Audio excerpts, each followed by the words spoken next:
Bien, queridos hermanos, vamos a continuar entonces con esta serie de estudios. Y hoy nos corresponde el capítulo 16, que es de los ancianos y diáconos. Vamos a estar hablando de los oficios eclesiásticos. Vamos a ir también a detallar cuáles son los oficios que nosotros reconocemos bíblicamente. Y vamos a describir también sus funciones y cuáles son las labores que deben cumplir. Así que para iniciar quiero citar una frase del autor. Y Miguel Núñez dice lo siguiente, lo encontré bien interesante. Dice: los ancianos y los diáconos constituyeron los dos grupos de líderes de la iglesia primitiva.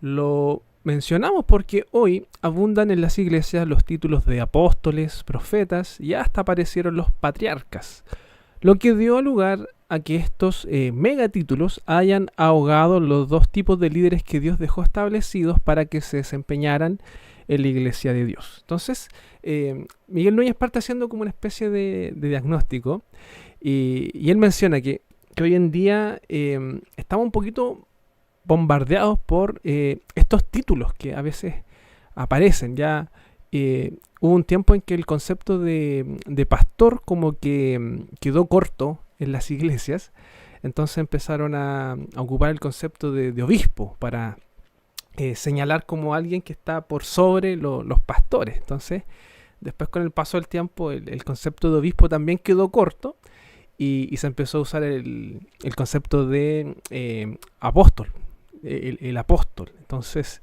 se ocuparon estos títulos como una especie de jerarquía dentro de la iglesia.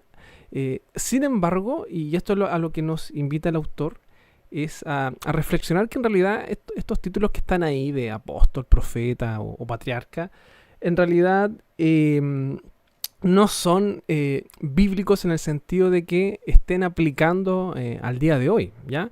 Y los dos que están al inicio son los que vamos a conversar, que son los que bíblicamente están estipulados. Los ancianos y los diáconos son los dos únicos oficios que son reconocidos bíblicamente en la iglesia. Por lo tanto, son solamente esos dos oficios. Vamos a ir conversando acerca de estos, y de esto va a tratar en realidad la clase, de los ancianos y de los diáconos. Y quiero leer una cita bíblica que está en Hechos. Este es un pasaje yo creo que muy conocido, Hechos 6, del 1 al 7, que tiene que ver también con los primeros momentos de la iglesia neotestamentaria, posterior a Jesús, una vez que los apóstoles, los discípulos del Señor, están en misión, están predicando, la iglesia empieza a crecer. Entonces, este texto nos va a ayudar también a poder dilucidar cuáles son estos oficios o cuál es la lógica de estos oficios que nosotros vamos a describir, porque hay que ser, quiero ser bien honesto en este sentido. Aquí no necesariamente está hablando de ancianos y diáconos. Sin embargo, aquí vemos dos figuras que se pueden atribuir a estos dos oficios. En primer lugar, los apóstoles, que nosotros vamos a ver más adelante que los ancianos son la continuación de los apóstoles. Y por otro lado, la elección de estas personas vienen a ser, como por decirlo de alguna forma, el prototipo de los diáconos, que ahí vamos a detallar un poquito más esa función. ¿Qué es lo que dice Hechos 6? En aquellos días, como creciera el número de los discípulos, hubo murmuración de los griegos contra los hebreos de que las viudas de aquellos eran desatendidas en la distribución diaria. Entonces los 12 convocaron a la multitud de los discípulos y dijeron: no es justo que nosotros dejemos la palabra de Dios para servir las mesas. Buscad pues, hermanos, de entre vosotros a 7 varones de buen testimonio, llenos del Espíritu Santo y de sabiduría, a quienes encarguemos de este trabajo. Y nosotros persistiremos en la oración y en el ministerio de la palabra. Agradó la propuesta a toda la multitud y eligieron a Esteban, varón lleno de fe y del Espíritu Santo, a Felipe, Prócoro, Nicanor, a Timón, a Pármenas, a Nicolás, prosélito de Antioquía, a los cuales presentaron ante los apóstoles, quienes orando les impusieron las manos. Y crecía la palabra del Señor y el número de los discípulos se multiplicaba grandemente en Jerusalén. También muchos de los sacerdotes obedecían a la fe. ¿Ya? Vamos a ocupar entonces este texto que nos va a ayudar a identificar quizás dos focos de trabajo en la iglesia. ¿Ya? Y vamos a verlo detalladamente. ¿Qué podemos ver de Hechos 6? En primer lugar, a medida que la iglesia crecía, el mismo texto lo va a mencionar, crecía el trabajo. Y eso es lo que se dan cuenta los apóstoles. Y de hecho la crítica o el comentario que les llega es eso, de que están desatendiendo ciertas funciones. Por lo tanto, ese es como el tema de este pasaje que estamos leyendo, que la iglesia crece el trabajo y por lo tanto los apóstoles, que eran los encargados de liderar la iglesia, no daban abasto. ¿Qué más nos dice el texto? Que los apóstoles delegan una función a otras personas. Y eso es lo que nosotros vemos ahí en el relato. Los apóstoles, y esto es interesante, ellos se centran, o ellos deciden centrarse, o continuar en realidad, en el ministerio de la palabra y la oración.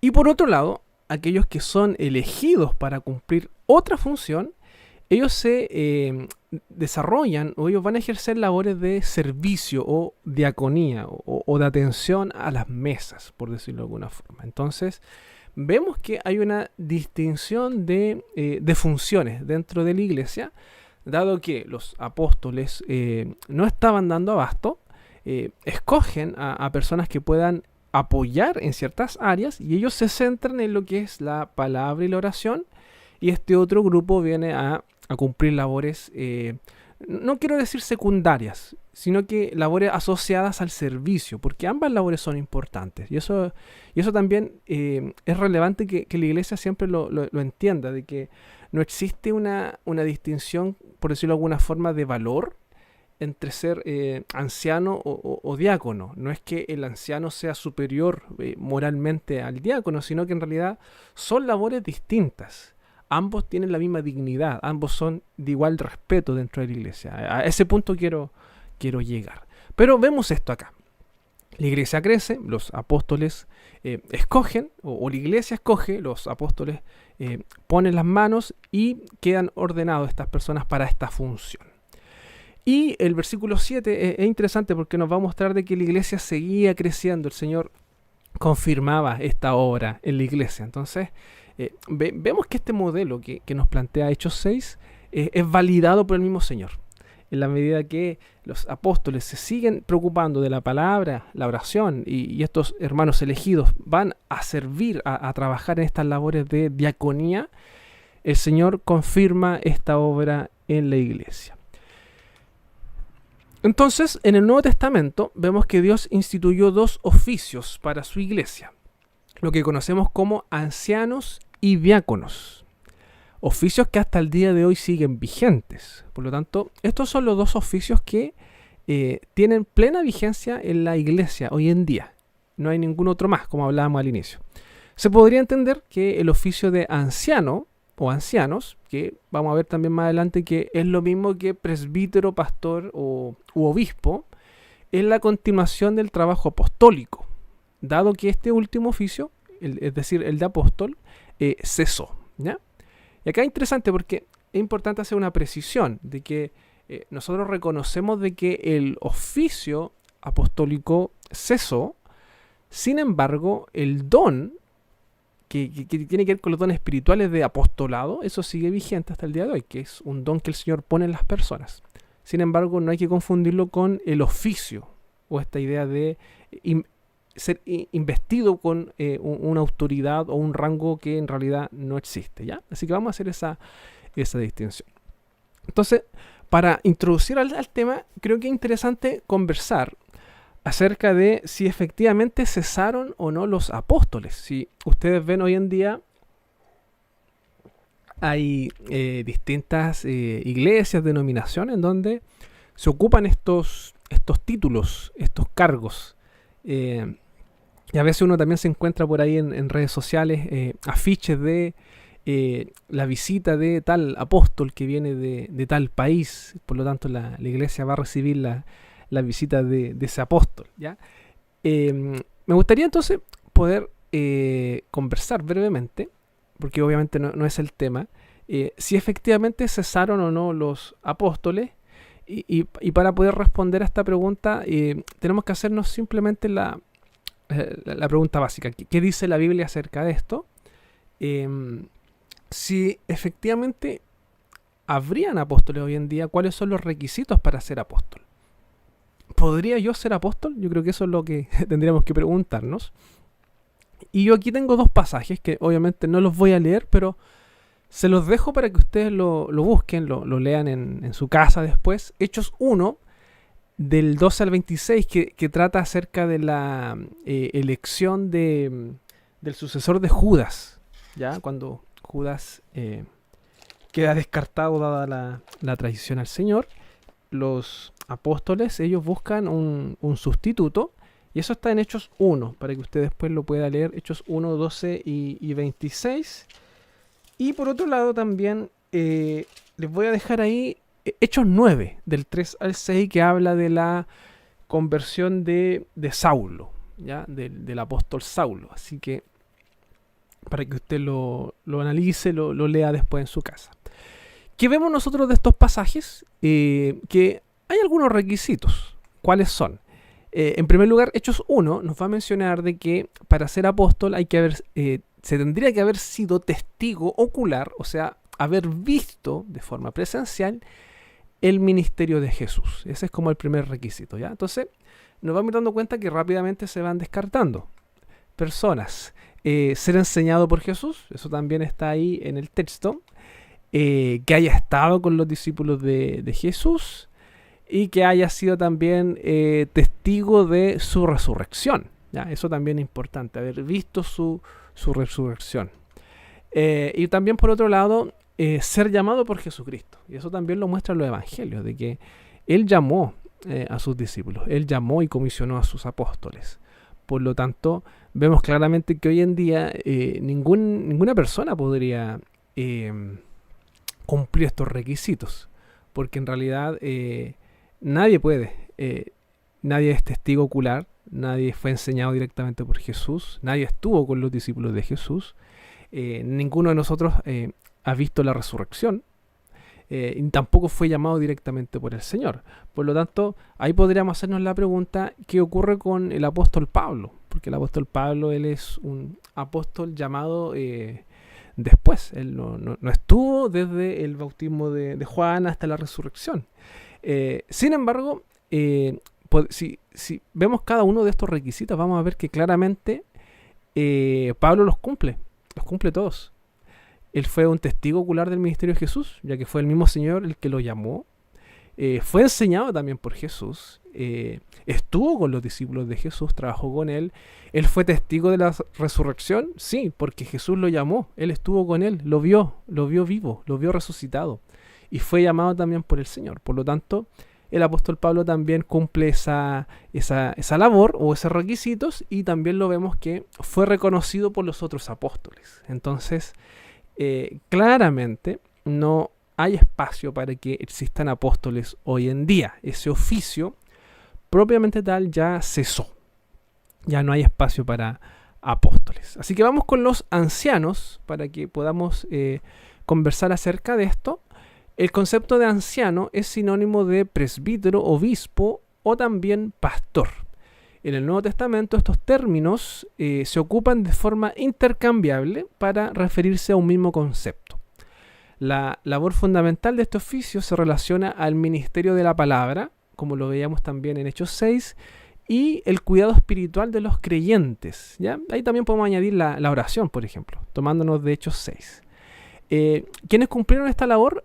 Evidentemente fueron los apóstoles, quienes después delegan esta responsabilidad a los ancianos en cada iglesia, ¿ya? Y el Nuevo Testamento también va a trabajar esa lógica de apóstoles, sobre todo Pablo, poniendo o levantando ancianos para gobernar y cuidar de las iglesias.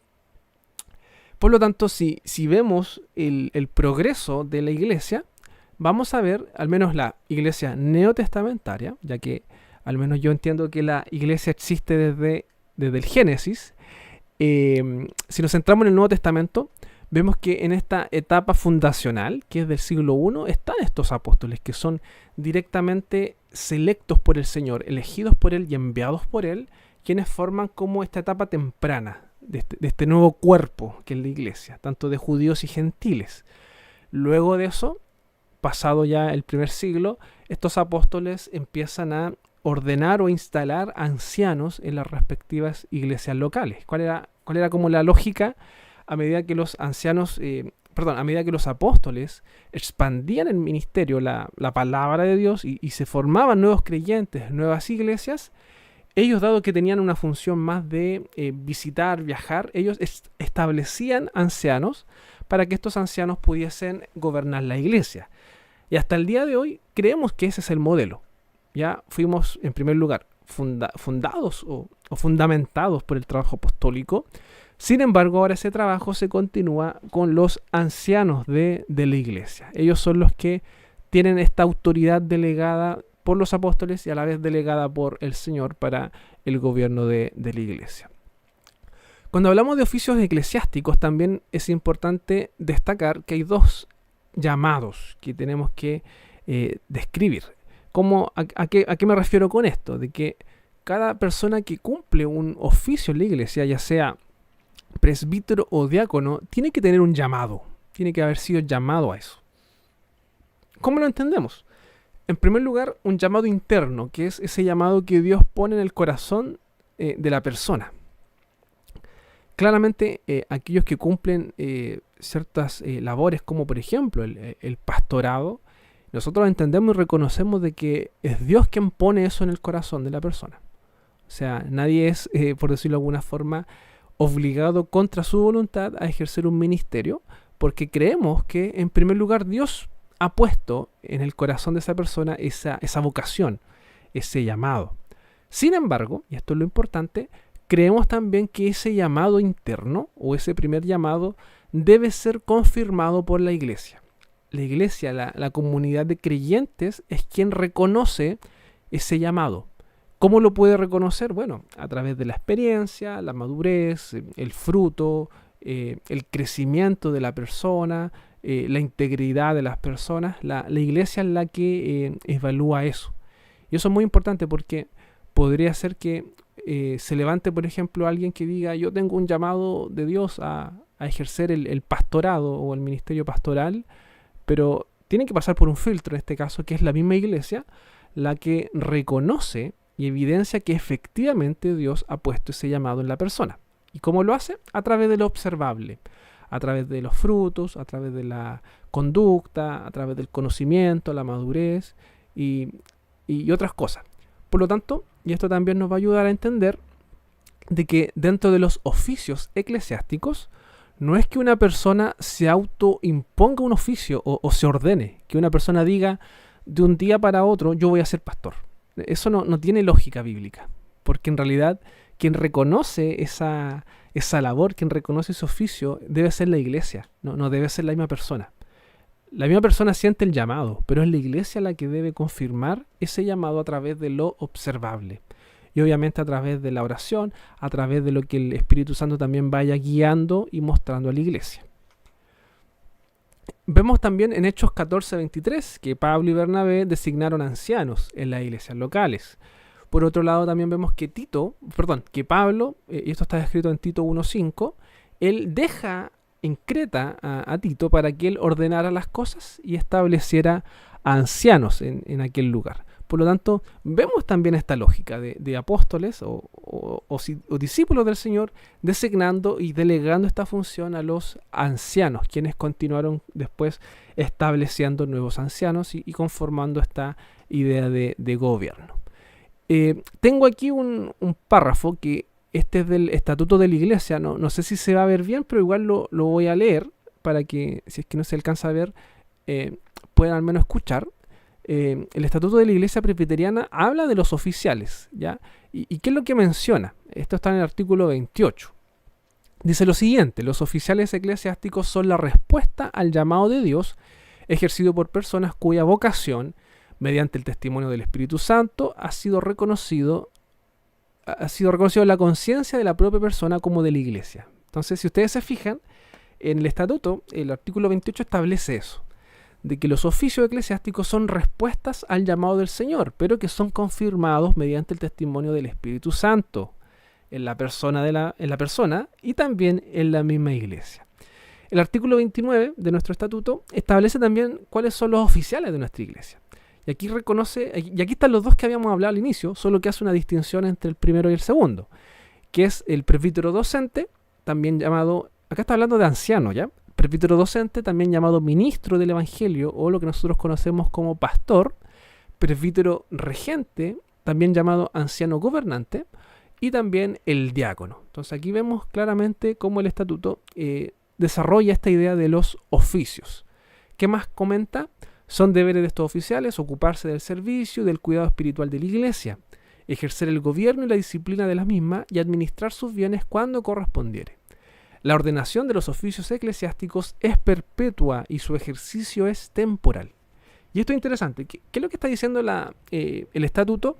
Es que una vez que alguien ha sido reconocido como oficial de la iglesia, ya sea anciano o diácono, está diciendo de que una vez que la persona es ordenada o que se le imponen las manos, perpetuamente se le reconoce como tal. Eso es lo que está diciendo.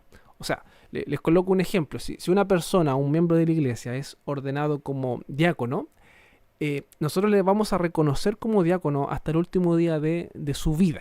Eso es lo que estamos diciendo. Sin embargo, el ejercicio es temporal. ¿Qué quiere decir eso? De que el desarrollo de ese oficio va a ser en un cierto tiempo de acuerdo a cómo la iglesia lo estipule. Y eso se hace a través de elecciones en asambleas congregacionales, en donde la iglesia reconoce ese oficio y le asigna un tiempo de trabajo, ¿ya? Por lo tanto, esa es la idea. Si me lo permiten, yo me puedo colocar de ejemplo. Yo soy ordenado como diácono, o fui ordenado como diácono. Sin embargo, se me podría reconocer perpetuamente así, pero no estoy ejerciendo. Por lo tanto, queda esa explicación de que yo, si bien fui ordenado como diácono, ejercí en su momento 2 años, yo ya no ejerzo, y por eso es el ejercicio temporal. Y por otro lado, ahora soy presbítero, y eso también es un par de tiempo, que son 3 años, y una vez finalizados esos 3 años, yo puedo dejar de ejercer ese oficio. Ahí está esta idea de ejercicio temporal. Sin embargo, se reconoce perpetuamente esa instalación o esa ordenación del oficio, ¿ya? Espero que se haya entendido. Si queda alguna duda, podemos también conversarlo más adelante, o algún día en la iglesia, o me escribe después por WhatsApp. Ahora bien, si hablamos de los ancianos, de acuerdo al estatuto, como lo presenta, establece dos funciones, ¿ya? No es que sean 2 tipos de ancianos, sino que hay 2 funcionalidades. En este primer punto está el presbítero docente, que también es conocido como el pastor o el ministro, y por otro lado también el presbítero regente, que es conocido como el anciano gobernante. Sin embargo, ambos bíblicamente son lo que nosotros conoceríamos como ancianos, obispos, presbíteros o pastores, ¿ya? Bajo la lógica bíblica, estos 2 oficios que vemos ahí es lo mismo. Sin embargo, estatutariamente hacemos una distinción para separar en lo que es las responsabilidades también al pastor, presbítero docente, del presbítero regente, que es el presbítero gobernante, ¿ya? Aquí también quiero mencionar como también el artículo 73 y 74 habla de las responsabilidades de los oficiales, en este caso del presbítero regente, que es el presbítero que es elegido en asambleas congregacionales por un cierto tiempo, que es aquel que compone el consistorio junto con el pastor. ¿Qué dice el artículo 73? El presbítero regente es un oficial elegido por la iglesia local como su representante para ejercer el gobierno y la disciplina, la enseñanza de las Sagradas Escrituras y de doctrina, la práctica de la predicación y el cuidado de la iglesia conjuntamente con los ministros, ¿ya? Entonces, ahí el párrafo o el artículo 73 detalla, a la luz de lo que nosotros vemos en la Escritura, ¿cuáles serían estas labores? Ejercer el gobierno, ejercer la disciplina, la enseñanza de la escritura, la doctrina, la predicación y el cuidado de la iglesia junto con los ministros o los pastores. El artículo 74 va a detallar también los deberes de los presbíteros regentes. Ejercer juntamente con el pastor la disciplina y el cuidado de la iglesia, estudiar las escrituras, la doctrina reformada, dar a conocer al consistorio las faltas que no puede corregir por medio de la amonestación personal, ayudar al pastor en el trabajo de visitación, instruir a los nuevos miembros, consolar a los afligidos y cuidar de la vida de la iglesia, orar con los creyentes y por ellos, informar al pastor de los casos de enfermedad, aflicción y otras necesidades, velar por el orden y la reverencia en el culto y finalmente representar a la iglesia local en sesiones de consejos superiores como presbiterio, y a su vez puede también representar a un presbiterio en el sínodo, ¿ya? Y ahí tiene la misma atribución que un pastor, ¿ya? Y ahí está la idea de que presbítero regente y presbítero docente, al menos bíblicamente es lo mismo, por lo tanto, en un presbiterio tienen la misma autoridad y responsabilidad. Y eso es lo que dice la parte final de este párrafo. En dichas sesiones, el presbítero regente tendrá igual autoridad y responsabilidad que un pastor y deberá asumir las funciones para las que sea elegido. Y en el sínodo pasa lo mismo. En un sínodo, tanto un presbítero regente como un presbítero docente o pastor tienen la misma autoridad y tienen el mismo voto. O sea, pesan lo mismo, por decirlo de alguna forma, ¿ya? Eso es estatutariamente el presbítero regente. Ahora bien, podemos también hablar del presbítero docente, que es el pastor o el ministro, y el artículo 37 habla y detalla cuáles son sus labores como específicas o también de responsabilidad de él.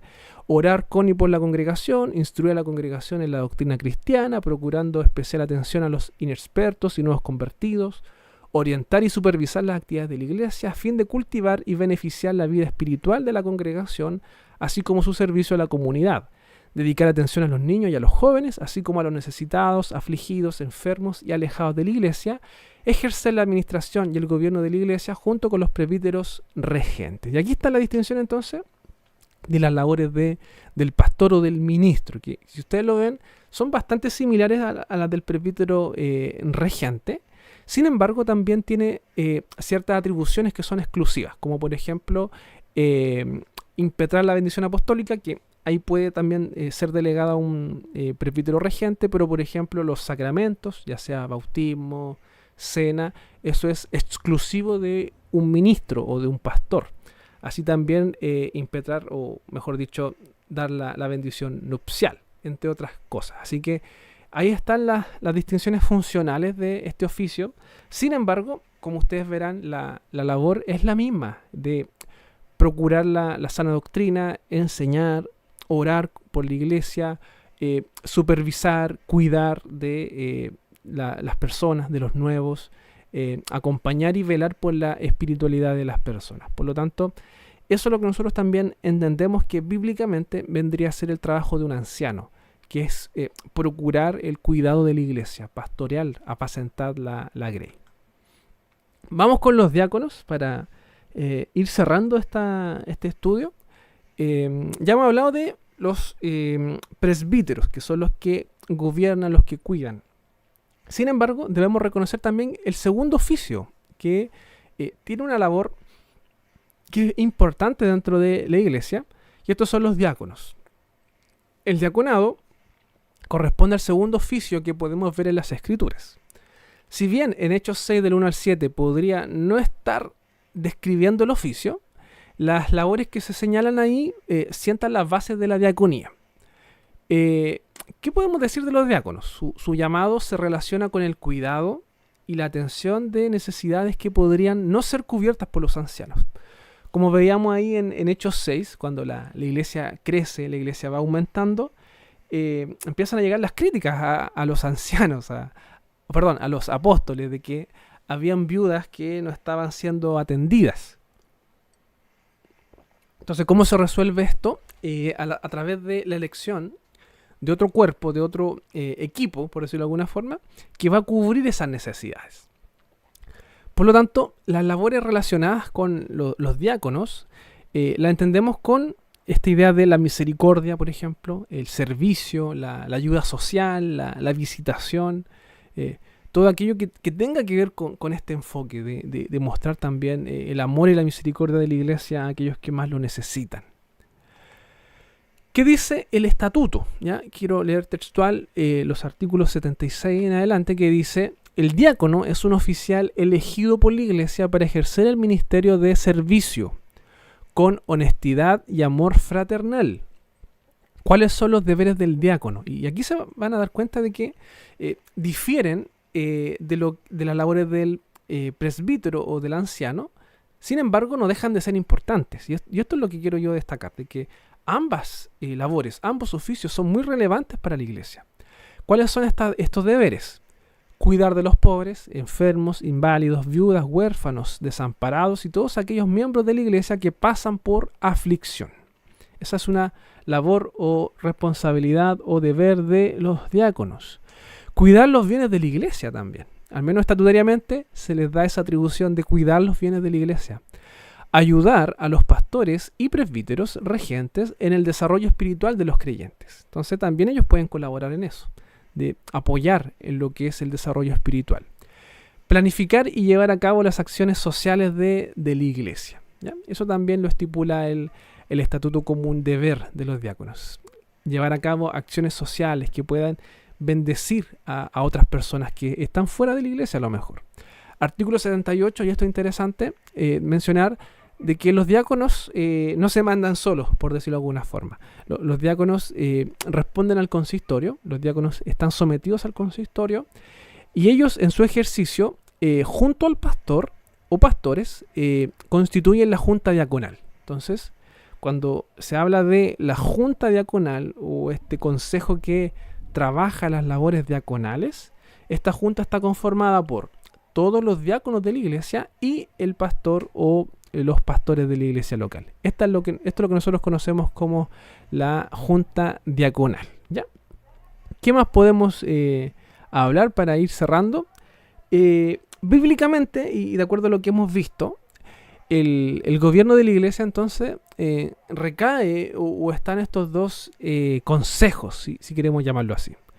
En primer lugar, el consistorio, que es lo que comúnmente llamamos el conjunto de presbíteros docentes o pastores, más los presbíteros regentes, que forman lo que nosotros conocemos como el consistorio. A nivel presbiteriano o estatutario, para que un consistorio exista deben haber por lo menos 3 presbíteros regentes y un presbítero docente. O sea, deberían haber 4 ancianos como mínimo para que un consistorio funcione o esté estatutariamente validado, por decirlo de alguna forma.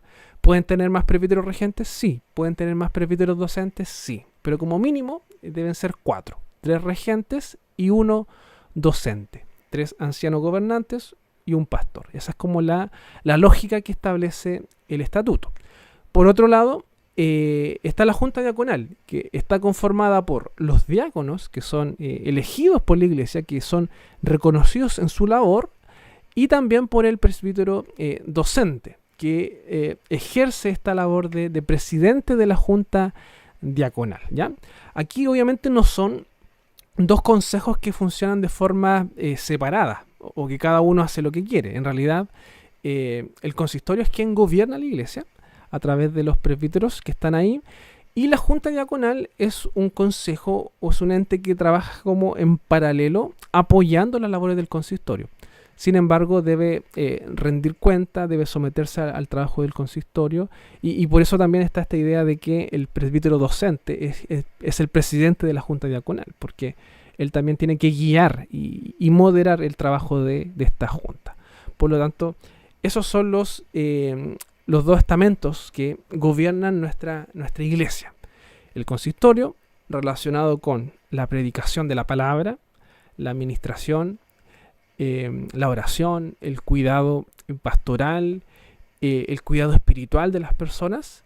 Y por otro lado, la junta diaconal que ve lo relacionado con las obras de misericordia, acciones sociales, el cuidado, la visitación, el acompañamiento y muchas otras cosas que a veces pasan desapercibidas o que no se ven, pero que los diáconos la hacen y son actividades muy, muy valiosas que ayudan mucho también al trabajo del consistorio. Así que Esos son los dos estamentos, los dos consejos que vemos que bíblicamente están ahí estipulados y que las iglesias hasta el día de hoy deberían buscar ejercer. El gobierno a través de presbíteros y el trabajo de misericordia a través de la junta diaconal. Ahora bien, y en virtud del tiempo, no vamos a leerlos, pero sí les dejo ahí de tarea los requisitos bíblicos para los presbíteros y los diáconos, ¿ya? De presbítero hay más, que está en 1 Timoteo 3 del 1 al 7 y Tito 1 del 5 al 9.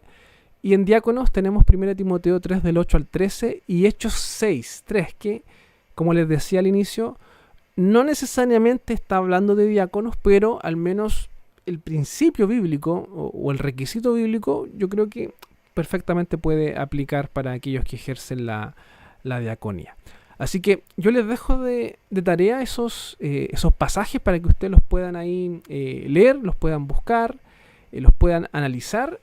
Sin embargo, yo les dejo la tarea de que busquen o comparen cuáles son las diferencias y las similitudes entre los requisitos de presbítero y los requisitos de diáconos. En lo personal, yo siento de que no hay mucha diferencia. No hay mucha diferencia entre los requisitos para estos dos oficios, lo cual me lleva a concluir de que ambos oficios son importantes para el Señor. Y es por eso de que Él pone también requisitos o estándares altos para aquellos que cumplen estas funciones, ¿ya? Así que yo les dejo esa tarea para que ustedes puedan ahí leer, hacer la comparativa. Van a darse cuenta de que hay como cualidades que son más personales o morales, pero también hay cualidades que tienen que ver con la familia, para que ahí también lo puedan compartir y ver, y se van a dar cuenta de que para ambos incluso se aplica, ¿ya? Así que eso, hermanos, en relación a los oficios, en relación a los ancianos y a los diáconos. Así que vamos a concluir esta clase del día de hoy. Agradezco su participación. Agradezco a todos los que están ahí conectados, que han participado, que han podido aprender. Espero poder haber sido de ayuda. Yo sé que igual a veces mucha información, sobre todo cuando hablamos de estatutos, de cosas más formales o estatutarias, pero la idea es poder explicarlo y que ustedes comprendan más o menos cómo funcionamos nosotros y cuál es el argumento bíblico para funcionar así, ¿ya? Así que espero haber podido ayudarles en eso y si no, bueno, ahí podemos atender preguntas después de la próxima clase o podemos conversarlo también en persona cuando nos veamos si le quedó alguna inquietud sobre estos oficios, sobre el estatuto, sobre alguna cosa. Estoy ahí también dispuesto a enseñar, ¿ya? Vamos a orar, vamos a agradecer al Señor por esta clase, por este momento que nos ha dado para que podamos todo lo aprendido ponerlo en práctica, podamos agradecer al Señor, podamos glorificarle a través de todo esto y que como el libro y como el autor lo plantea, podamos ser una iglesia conforme al corazón de Dios, ¿ya? Así que les invito a que oremos para agradecer al Señor por esta clase. Señor, te damos las gracias por esta clase que tú nos has permitido poder desarrollar, poder estudiar en torno a tu palabra, en torno a lo que tú has revelado, Señor. Te pedimos que tú guardes este conocimiento en nuestros corazones, pero que también podamos ponerlo en práctica, Señor. Que si tú has puesto también esa vocación, ese llamado interno en nuestros hermanos, que también pueda ser confirmado externamente por la iglesia, Señor. Cuida de todos aquellos que dirigen, todos aquellos que tienen labores de gobierno o de diaconía en nuestra iglesia, Señor. Dales tu sabiduría, dales tu fuerza, tu energía, Señor, para que ellos puedan también seguir cumpliendo su labor, que puedan ser fieles a tu palabra, fieles a este llamado, Señor, y que te glorifiquen todo, Señor. Te pido por la iglesia para que tú también la bendigas, para que sea una iglesia conforme a tu palabra, conforme a tu corazón, Señor, y que todo lo que hagamos sea siempre para tu gloria. Te Pedimos todo esto en el nombre de Jesucristo. Amén.